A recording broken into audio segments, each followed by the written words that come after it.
તો મિત્રો આપણે થોડાક દી પહેલાં આવ્યા હતા તેથી આપણે જાળીને આ બધી લાદીની ને એવું હવે નહોતું કાંઈ બરાબર. અત્યારે લાદીને એવું બધું થઈ ગયું છે અને દાદાનું જો આ રીતનું સાનિધ્ય કમ્પ્લેટ પેક થઈ ગયું છે.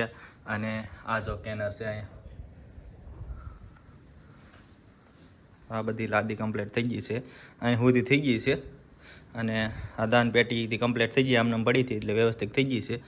આમાં પ્લાસ્ટર થઈ ગયું છે બધું અને આ બધું કામકાજ ચાલુ છે હજી જો.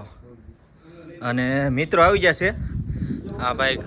જો અમે પહેલાં 4-5 જણા આવ્યા હતા તો અમે ગમે ત્યારે આવીએ એટલે અહીંયા કોઈ પબ્લિક ખૂટે જ નહીં. એલા ગમે ત્યારે એની ટાઈમ આવો ને તો કોક ને કોક અહીંયા હોય જ તે. કારણ કે અમે વખત દિવ્યેશ ને બધા 4-5 જણા આવ્યા હતા તેથી બધા માણસો હતા ઘણા બધા. અમે પહેલાં આવ્યા તે કોઈ નહોતું, ઘડી છો ને તો બધો મેળો થઈ ગયો બોલો. અને અત્યારે આ ભાઈ આવ્યા છે મોટા ભાઈ હસ્તી. અને આ ભાઈ ક્યાં કામથી આવો છો ભાઈ? લોંગડીથી આવી જશે આ મિત્રો. ત્યાંથી આવ્યા? કઈ જગ્યાએથી આવ્યા? આમાં દરિયેથી આવ્યા કઈ?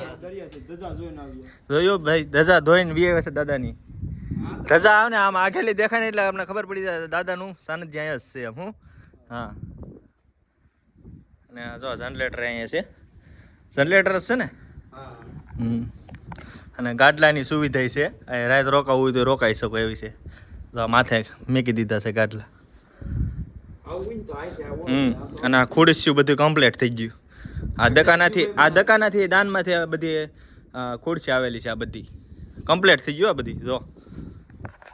ચાલો મિત્રો લાઈક આપી દેજો, બીજું હું ફોલો કરી નાખજો, કોમેન્ટ કરી નાખજો અને ક્યાંથી વિડીયો જોવો છો તે પણ કોમેન્ટ કરી નાખજો.